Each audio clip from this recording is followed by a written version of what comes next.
যদি সীমান্তে একটা গুলি হয় আমরা দুইটা গুলির মাধ্যমে তার জবাব দেব। আমরা 11 দলীয় জোটের পক্ষ থেকে স্পষ্ট করেছি,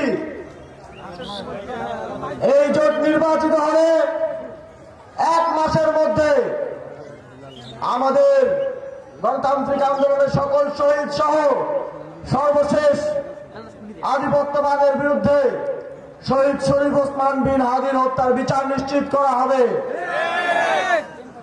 আমরা বলছি, সীমান্তে আগ্রাসনের শিকার আমাদের বোন ফেলানি সহ যত হত্যা করা হয়েছে, গুলি করে পাখির মতো আমার দেশের জনগণকে মারা হয়েছে, আর কোনদিন সীমান্তে কেউ, পার্শ্ববর্তী দেশের কেউ আমার দেশের জনগণকে হত্যা করার সাহস করতে পারবে না।